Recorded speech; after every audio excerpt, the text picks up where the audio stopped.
sit right in front, and Mr. Colson will call you up. Cyrus?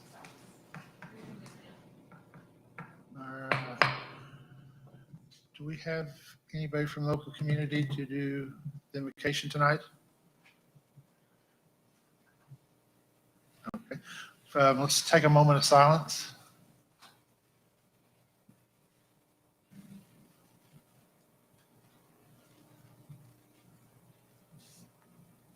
Okay. Next, please rise and join me in the Pledge of Allegiance. I have Cyrus Thomason from Troop 807 to lead us in that tonight.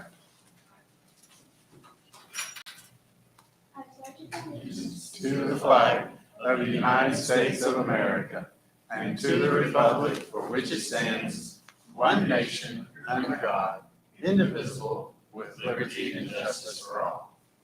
Thank you. Thank you, Cyrus. Thank you, Cyrus. Appreciate it. Add that to your resume. That's right. Call to order and roll call. Mr. Wells. Here. Mr. Sanders. Here. Mr. Paulson. Here. Mrs. Karen. Mr. Greenhill. Here. Reports and comments from the superintendent. Well, it is June, and so we're going to be flooded for the next 2 months with contracts renewals for everything that we can possibly throw at you to get the next year started. I do want to make sure that we introduce our newest member. He is taking the place of Ms. Lebsek, and it is our new Executive Director of Secondary Education, Adam Jewell. Adam's a former Yukon guy, and so he's seen the light, and he's coming back, and he's gonna do good things. We're very excited to have Adam on board, and we'll keep those short on my part, so you guys can have the stage. Board communication, Mr. Sanders.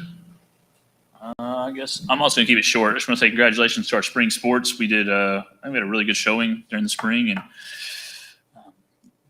made it to the state competition we hosted. Everything seemed to go off pretty good. So I think we were doing baseball, made it pretty far in their playoffs. Want to congratulate them. That was great. So other than that, I think we were pretty good and we made it to summer. So Woo-hoo. I'm sporting where I'm sporting. So I'm going to save my time, Mr. Wells. Got a lot today, so That's right. keep this one short. Mr. Wells. Okay. No, actually, I'm going to only talk about one thing, but it'll take me a minute or two. At the band banquet this year, the volunteers, several of the volunteers, the school operates with many, many volunteers, but this year in particular, several of the band volunteers were recognized for the service that they performed over the years. And I'll list the names here in a minute, but first I'm going to show each one of them received an award, and it says Lifetime Achievement Award. And it's signed by President Joseph R. Biden. Can't read his writing. But, and along with the certificate that's in a nice binder, they got a medallion and The coin. It's a I coin, guess. yeah. And then Those are military type things. oh, are they? Yeah, they're Okay. cool. Pretty cool. Yeah, it is pretty cool. But I'm So gonna, is that yours, Leonard? Did you get one? no, this happened to be my daughter's. Oh, okay. Very nice. She let me borrow it. But I'm going to read the names of all the people that qualified. And somebody has to take the initiative to collect all the information and turn it in for them to receive this. And Susan O'Hare, one of the band parents, did that for these people. And here's the names of the people that received it. There's several of them. Amy Tharp, Stephen Tharp, Kendra Jeffries, Cindy Janka, Chris Janka, Chris Leck, Valerie DeLeon, Don Rowe, our former board member, his wife Dana Rowe, Jeff Geis, and then Lanice Cummings, which is my daughter. That's very cool. And I wanted to read this. Sorry, I'm using up all the time these other guys are not using. But here's the letter that came along with all this stuff. It says, this was kind of started back whenever volunteerism was really waning, and I think it still is. I mean, we have a hard time getting volunteers. You ask somebody to do something, they want to know how much they're going to get paid. But here's the letter that comes along with with all this. It says, the American story depends upon not on any one of us, not on some of us, but of all of us. I can congratulate you on taking it upon yourself to contribute to the public good, and I'm proud to present you with the President's Lifetime Achievement Award in recognition of your, and Lanice's hours was 6,240. You had to have at least 4,000 to qualify of service to this great nation. Throughout our country's history, the American story has been strengthened by those who combined an optimism about what can be with the resilience to turn that vision into reality. I know I'm not alone in recognizing that those who are willing to step up and volunteer in service of community and country are essential to the ongoing work of framing our more perfect union. By sharing your time and passion, you are helping discover and deliver solutions to the challenges we face, solutions that we need now more than ever. We are living in a moment that calls for hope and light and love. Hope for our futures, light to see our way forward, and love for one another. Through your services, you are providing all three. On behalf of the American people, I extend my heartfelt appreciation to you for your volunteer leadership, and I encourage you to continue to answer the call to serve. The country is counting on you. And again, this letter is signed by President Biden. So anyway, I just wanted to share that. I gave these out at the band banquet, and of course, everybody that's involved with the band already knows how much these people work. So I just wanted to share it with a few more people. I'm through. Thanks. That's very cool. I didn't know they did that. Mr. Beheimer? No comment. Okay, thank you. I just want to say, kids, enjoy the summer. Have fun, be safe. You're ready for school next year? Can I change my mind? Yes, go ahead. Just want to give one quick shout out to my son's dodgeball team at Lakeview Elementary, who came from, went the long route through the loser's bracket, to come back and beat the team that was supposed to win. So shout out to Denton Beheimer. Shout out to the underdog. And actually, shout out to Lakeview, because I thought that was pretty cool. He came home and took a nap for the first time in years because he was exhausted. Any upcoming meetings and events? This board meeting. This board meeting, July 10th? What about, I guess tomorrow morning is the last. Oh, is it legislative breakfast? Breakfast. Are they having one? I got a note that said that tomorrow was the last one, but Okay. I'm not going to be there, so you might check and see if you're able to make it. But, I usually make those, but hitting the road in the morning. Okay. Any communication or requests for patrons to address the board? Yes, sir. All right. Next, finance consent docket. All of the finance consent items will be discussed and considered and approved or disapproved by one vote unless a board member deserves to separate vote for any of or all of the following.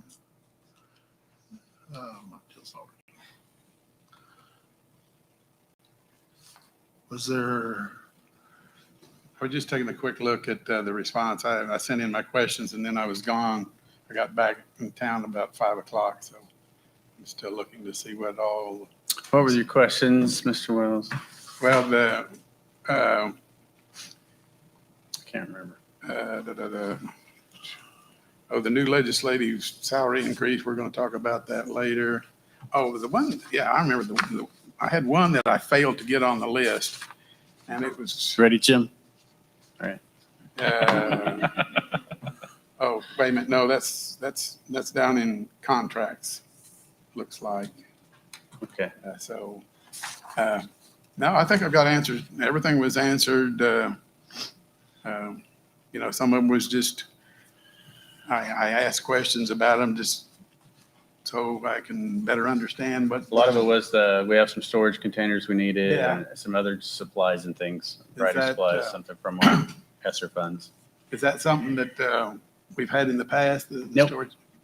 I didn't remember. Those seeing are that. all new containers that we talked about this morning in team just for storage because space is a commodity and it's rare. Okay, no, I don't have any other questions. Anybody else? Can I get a motion in a second then? Make a motion that we approve 6A through 6C. Second? All right, we have a motion in a second. Mr. Freeman. Yes. Mr. Sanders. Yes. Mr. Wells. Yes. Mr. Wilson. Yes. Number 7, business consent docket. All the consent items will be discussed, considered, or approved or disapproved by one vote unless a board member requests to separate and vote any of these consent items. And wasn't there one we needed Well, to? there's two that I'd ask you to remove, and those are 7J and 7L. 7J was just a duplicate, and 7L should not have been on there. And that's my fault I fumbled on that one, so that's my bad. So if we could just remove both of those items and 7J and In 7L? 7L. yeah. I make a motion to approve the consent docket with the changes to remove 7J and 7L. I do have a discussion question first. Okay? This is one of the contracts. Yeah, Okay? it has to do with, this is the one I forgot to put on my list. It's where we accepted a bid for less than the low bid. What are our rules when we can and can't? Lowest and best. Lowest or best. We don't have to, laws say you don't have to accept the lowest bid if it's a competitor, if it's a better product, if it's somebody that you have had, it's just a better company. And so are you talking about the comp source? Yeah. Yeah. It was about, what was it, about $15,000-$20,000 difference? $11,000 difference. The product compared to the one below that, it's $11,000 cheaper or above that, I guess. That company is outsourced out of Dallas. They don't have a local person here that would individually serve us like we have at Comp Source. And we put a lot of that service as what has helped us hit our mod after 1.0, which is phenomenal, really. Right. We're at 0.83, and that's due to them Okay. providing services like walking through our buildings with our maintenance and myself, and really giving us the white glove treatment, if you will. And so just, when visiting with our representatives from Bank First to help walk us through that product, they said we are with a much better company. Yeah. The continuity is huge as well. And they really, the thing that I appreciate most is the way they've helped us increase the safety in our sites, just by the walk around the personal. I guess where I got confused was whenever we open bids on our bond sales, Mhm. are told that we have to accept the lowest. But that's for that financial piece. As far as contracts, services, we don't have to do that. We can, if we think we've got a better deal, even if it costs more, okay. Well, and if you, Leonard, if you look at things that we purchase with our bond sales, we don't have to accept the lowest bid for a product or a service. We have to accept the lowest bid for the purchasing of the bonds. Yeah. But whenever we go out to contract, whether it's like this, there's one on there for the indoor facilities hitting turf. It happens to be the lowest, but we wouldn't have to accept the lowest if there was a better product. Gotcha, thank you. And you didn't mention one that I want to bring up, which is a big one, and Gary's back there, is OSIG. One of the things I think is important to notice, it's a 4% increase in our premium, and that is only because we increased our deductible by 200,000 or 150,000. Yeah, went from 100 to 250 per occurrence because we wanted to keep that premium down, and we're fortunate enough to have a building fund excess that we could cover that deductible pretty easily. And so we thought we would do that to minimize the cost of the premium. And so it's actually, I mean, you do math here and there, it'll pay off for itself if we happen to have an occurrence. So I just want to make sure, because that's a biggie. Also, your Canadian County Sheriff's Office, we're going increasing that. How many officers do we have from them? We have one from them currently. So it's 8,500 for an increase in one officer's salary for the year. And it's still, that puts it right about where, what we pay for our YPS, for our SROs from Yukon as well.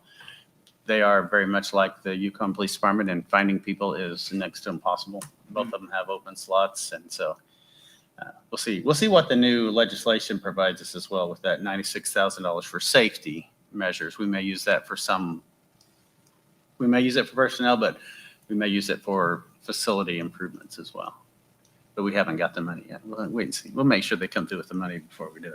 Then our batting cages, I know we're redoing the flooring in there. Yes, sir. The turf. Pro grade came in pretty good price on that. They did. They were really, really good. And it's a semi-local group. Yeah, we've talked about that before. I think we've done a lot of things with pro grade before. Yeah. Nothing turf wise, but some Yeah. pro grade. And them coming in pretty low on that. What were we kind of looking at as far as like what were we expecting to spend? I think in the bond, we had allocated about 100,000, 75,000, somewhere in there. I can't remember exactly. And they came in at, is it 56, I think, on here? I can't remember, but 54. 54. So we came in under, but Brian and I were actually looking at the products this morning, and I couldn't tell which one was the highest price and which one was there. So Katie, softball coach, head softball coach, head baseball coach, and AD got together, and they went through probably, I'm going to think, if I'm looking at it, probably 8 different samples and companies, but it was what the coaches wanted is where we settled. Yeah, and I'm guessing maybe the coaches wanted maybe we're going to reallocate that money that we saved back into that facility as well. Yeah, I mean, we have, so you're, by law, We you, went with different companies like United. I know United they tout their stuff as the best around. They've got a patent on their stuff. Right. But like I said, at the end of the day, it's batting cages. We can save money there. Right. Makes sense to save money in that if we can get extra stuff for that batting cage. if they need nets or Things some like- stuff yes, like that, things yeah, like that they to- can to- reallocate it. Once we spend the 85% of what we are obligated to spend, so we're 85% of what we say, again, we'll say $100,000. I know that's not the right number. Once we allocate that, the other 15% can be reallocated to things like batting cages, lights, things that they're going to need. Nets, not cages, nets that they're going to need in there. So yeah, they've already talked about that. They'll probably come back tomorrow and say, hey, by the way, you said. And I'm going to go, yeah, it's okay. We're good. Any other questions? That's all I got. Okay, I'll second that. We do have a motion, right? Yeah. Yes, we have a I will motion. second that motion. Second and Mr. Behan, Yes. Mr. Sanders, Yes. Mr. Wells, Yes. Mr. Wilson. yes. Any new business? No, sir. Okay. Next is personnel docket. Personnel, vote to convene or not convene in an executive session pursuant to 25 OS 307B1 to discuss the resignations, employment of support and certified personnel, promotions, recommendations, change of assessments, transfers as listed on attachment in Exhibit A. I would like to move that we meet in executive session. I will second that. We have a motion and a second. Mr. Behan, Yes. Mr. Sanders, Yes. Mr. Wells, Yes. Mr. Wilson. Yes.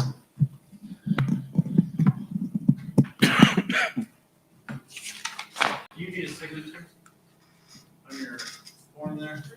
Prove you were here? I, Yeah. Sir. Not talking about you here. I, Your signature's up.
No, it's tall. I mean, it's. Well, like, I'll break it.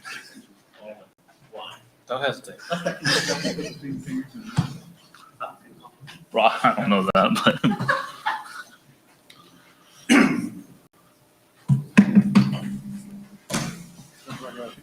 All right. Okay, the board has returned from executive session. No, yes.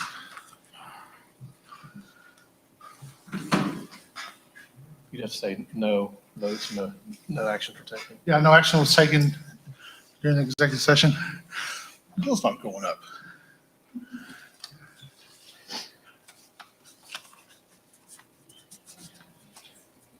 So now we need to, nice, yeah. Discussion for a possible action attached to Exhibit A, personal items. Do we need a motion to approve the personnel docket?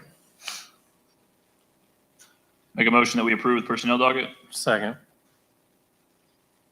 Mr. Beam. Yes. Mr. Sanders. Yes. Mr. Wells. Yes. Mr. Colson. Yes. Can I get a motion? I make a motion to adjourn this meeting. I second. Mr. Beam. Yes. Mr. Sanders. Yes.